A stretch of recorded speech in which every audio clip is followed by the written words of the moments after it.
मुझे ये बताएं कि फाइनेंशियल, इकोनॉमिकल और इन वजहों से भी डोमेस्टिक वायलेंस, ये भी डोमेस्टिक वायलेंस के ज़मूरे में आ जाता है। अब मुझे बताएं इस तरह के पेशेंट्स अगर आ रहे हैं आपके पास तो ये प्रॉब्लम्स क्या ट्रिगर कहाँ से हो रही हैं? अच्छा, बेसिकली जैसे आपने कहा फाइनेंशियल और इकोनॉमिकल प्रॉब्लम्स आ रहे हैं तो डेफिनेटली उसमें वहाँ भी वहाँ भी सारी चीज़ें आ रही हैं। कम आमदनी की वजह से या ख्वाहिशात या सोशल मीडिया देखने की वजह से? अच्छा, ये दोनों अलग टॉपिक। कम आमदनी भी एक तरह से रीज़न बनी होती है, लेकिन सोशल मीडिया का जो मैं ऐड करना चाहूँगी, जैसे मैंने बात की कि मिस इंटरप्रिटेशन भी बहुत हो रही है। लाइक अब अगर इतना मसला नहीं भी है ना तो औरत अपने आप को एसोसिएट करने लगती है हीरोइन से जिसके साथ मसला हो रहा है सारा। और वो जो ग्लोरिफिकेशन की बात उन्होंने की ना, तो yes they started doing this thing कि वो क्या करते हैं कि उन्हीं लोगों के साथ अपने आप को मैच करने लगते हैं। उनको लगता है हमारे साथ भी वही ज्यादती हो रही है या ऐसे नहीं होना चाहिए जो इसके साथ हो रहा है, और वो चीज़ें अपने हस्बैंड्स को शो कर रही होती। तो मतलब अगेन जेंडर पे नहीं जाना चाह रहे, बट बेसिक ये है कि डोमेस्टिक वायलेंस आपके मेंटल हेल्थ को तो अफेक्ट करता ही है, आपकी कॉग्निटिव एबिलिटीज़ ख़राब हो जाती है। एग्जैक्टली आपको प्लानिंग नहीं पता होती, मुझे ऑर्गेनाइजेशन वो भूल जाती है, वो अपनी डिसीजन मेकिंग लोग भूल जाते हैं। घर में अब जैसे हमारे पास जब मेल भी आते हैं या फीमेल भी आती है, सबका ही होता है, तो प्रॉब्लम क्या हो रहा होता है कि ऑफिस में कंसंट्रेशन ही नहीं है। बच्चे के आ रहा होता है क्लास में बैठा हुआ है लेकिन उसको समझ कुछ नहीं आ रहा, लैक ऑफ कंसंट्रेशन। तो इतनी कॉग्निटिव एबिलिटीज जब आपके पास ये पेशेंट्स आते हैं, आपके क्लाइंट्स हैं, वो आते हैं तो ज़्यादातर आप क्या देखती हैं, मर्द हजरात किस डोमेस्टिक वायलेंस का शिकार हैं और औरतें? मर्द हजरात का बेसिकली क्या होता है कि जब कंट्रोल फीमेल दिखाना चाह रही होती है तो वो अगेन बच्चों को यूज़ करती है। जी ठीक है, सो आपकी साइड पे फिर हो जाऊंगी। बिल्कुल, ये सुन लें। तो होता क्या है कि बच्चों को यूज़ करना कि बेटा अब जो है, अगर फॉर एग्जांपल गुस्सा हस्बैंड पे आ रहा है, डांट रहे हैं बच्चे को, उस बच्चे के लिए भी ये ट्रॉमेटिक है, उसको वो भी डोमेस्टिक वायलेंस का शिकार हो रहा है, और हस्बैंड भी डेफिनेटली घर में चिक चिक सुन रहा है।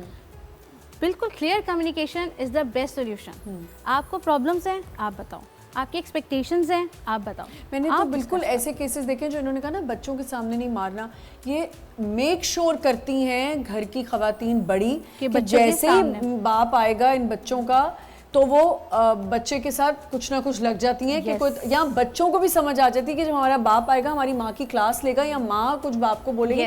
वैसे तो ज़्यादातर माँ की क्लास हो रही होती है हर जगह। देखिए ऐसा नहीं, औरत की जबान चलती है, मर्द का हाथ चलता है। ये तो जस्टिफिकेशन दे दिया। क्यों हाथ चलेगा, वो भी जबान चला ले। अभी मैंने मेरी बात सुनो, बात ये है कि जब उसको बुरा भला कहेगी, घर में दंगा फसाद करेगी, बच्चों को मारेगी, गलत जो है ना वो करेगी, तो डेफिनेटली देखिए ये तो आप देख लीजिए कोई मर्द किस हद तक रीजनेबल हो सकता है कि औरत की ज़बान। मैंने उस दिन मिसेस खान आई थी हमारे शो पे। देखिए सबसे बड़ा मैं कहता हूँ तमाम झगड़ों का हल ये है कि औरत चुप रहे, ठीक है, ज्यादा नहीं बोले, जो ना उसकी जो भी जायज बात है वो मर्द मानता है। देखें वो क्या कह रही हैं, सोसाइटी के प्रेशर नहीं। देखिए मतलब मैं एक सवाल पूछना चाह रही हूं, इसके बाद में इसकी काउंटर बहस भी कोई नहीं दे सकती। इसका ये एक औरत को खामोश रहना है और नहीं तो मर्द का हाथ उठ जाए। औरत खामोश रहना है, बुरा भला कहेगी, घर में छोटी छोटी बातों में झगड़ा करेगी, बर्तन तोड़ेगी, उसकी बैकग्राउंड होगी ना, उसकी कोई बैकग्राउंड नहीं। आप खुद ही हाथ उठाने को जस्टिफाई कर रहे हैं। मैं जस्टिफाई नहीं कर रहा, मैं तो मैंने एक जनरल बात की है। ये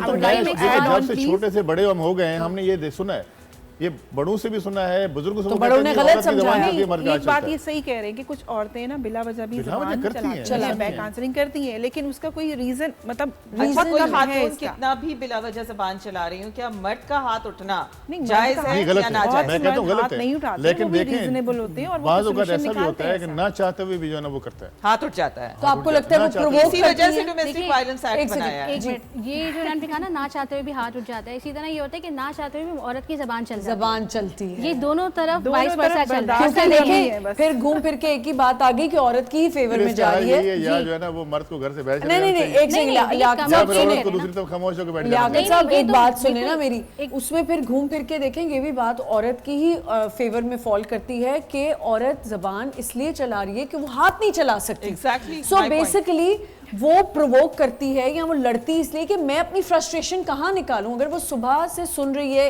सास की भी सुन रही है, कहीं अपने भाई की भी सुन रही है, बहन की भी सुन रही है, बच्चों की भी सुन रही है, बच्चे भी तो आपको तंग करते हैं ना हर चीज के लिए, माँ को प्रेशर करते हैं, तुम बाप से बात करो, तुम बाप को बोलो, तो वो कहाँ फ्रस्ट्रेशन निकालो। तो थोड़ी देर रोक के कर ले, 1 घंटे बाद कर ले, 2 घंटे बाद कर ले। मतलब आप गारंटी लेते हैं कि घर में बाद उसने शिकायत की होती तो मर्द का हाथ ना उठता। नहीं देखिए मेरी बात सुने, ऐसा नहीं है, बहुत सारे रीजंस होते हैं और देखें ये सारी चीज़ें मैंने इनको बड़े करीब से देखा है। देखिए मैं भी आखिर इतने सारे केसेस करता हूँ, ख़वातीन की बात भी सुनते हैं, मर्द की, ताली दोनों हाथ से बजती है, एक हाथ बिल्कुल से नहीं बजती है, बिल्कुल। लेकिन ठीक है, अब दोनों अगर उसमें आप ये कसूरवार कह रहे हैं होते कि हैं। अगर मर्द दोनों आए और ना बाहर चाहें तो चले ये झगड़ा जाए, नहीं हो ना सकता। सुने उसकी बकवास, ना सुने और बाहर चला देखिए, जाए, एक चीज़ औरत मैं- कहाँ जाए, उसके पास ऑप्शन ही नहीं है। एक चीज़ मैं ऐड बेचारी करूँ उसे उसे तो तो घर ही यही रहना है, frustrate हो रही बच्चों के है। साथ ही रहना है, फैमिली के एक साथ चीज़ रहना है। बिल्कुल जी, सही है, एक चीज़ जी। मैं ये ऐड कर रही हूँ कि अगेन आपने कहा ना, मैंने करीब से देखा है, वो केसेस हैं जो रिपोर्टेड हैं, जो नहीं है वो अगेन कहाँ? जो क्या वो लोग रिपोर्टेड माशरे में नहीं नहीं है। रहते हैं? अच्छा चले आप थोड़ा माशरे सा में इसमें नहीं एक और रहते। चीज ये करते वो हैं लोग कि हैं जो अगर अदम कहीं बर्दाश्त लड़ाई करते हो रही है, हैं। कहीं ये अदम बर्दाश्त दो- जो लोग बर्दाश्त करते हैं ना इन चीज़ों को, जो है वो नज़रअंदाज करते हैं, उनके घर आज भी हमने लेकिन देखा ठीक चल नजरअंदाज रहे इज हैं। Not the solution. अच्छा मुझे प्लीज थोड़ा सा ये बताएं कि लॉ हमारा किस तरह हम अप्रोच कर सकते हैं अगर दो स्ट्रेंजर्स की लड़ाई हुई है और वर्बली होते होते वो डोमेस्टिक वायलेंस में चली गई। पहली बात तो ये है कि इसके अंदर फैमिलीज का बड़ा रोल प्ले होता है। जी ठीक है, अगर दोनों मियाँ बीवी के दरमियान मैं मियाँ बीवी की नहीं बात करी, सॉरी, मैं दो स्ट्रेंजर्स की बात करी। जैसे हमारे कहीं ऐसे बहुत जगह हुआ है कि दो कॉलेजेस में डोमेस्टिक वायलेंस शुरू हो जाता है, लड़का लड़की की लड़ाई हो गई, उसमें जो कॉमन फ्रेंड है ना वो बड़ा रोल प्ले करते हैं। ठीक है, उसमें आपको ये चाहिए कि अपने दोस्तों से बात करके उस मसले को कोशिश करनी चाहिए कि रिजॉल्व करना चाहिए, इसको आगे नहीं बढ़ाना चाहिए। अगर ये लड़ाई बढ़ती है तो उसका नुकसान बहुत ज़्यादा होता है ठीक है, दोनों तरफ से जो ना। ठीक है, अगर फैमिली के इश्यूज हैं तो दोनों फैमिलीज को इन्वॉल्व Families को करें। आने। अगर कोई कॉलेज यूनिवर्सिटी का इशू है तो उसमें कॉमन फ्रेंड जो होते हैं एक दूसरे के, उनके सामने मसला रखें कि देखें कौन गलत है कौन सही है, उसको वहाँ से अब रिजॉल्व मैं करेंगे। फिर भी ये बात कहूंगी कि मीडिया और सोशल मीडिया बैड बॉय को बहुत ग्लोरीफाई करता है हाँ कि जी हमें बैड बॉय होना है तो वही बहुत कूल लगेगा, और ये सारी चीज़ें जो है ना, media and social media can play a very important role कि आप ऐसे एग्जाम्पल सेट करें कि एक more conducive society for everyone to live in. Yes yes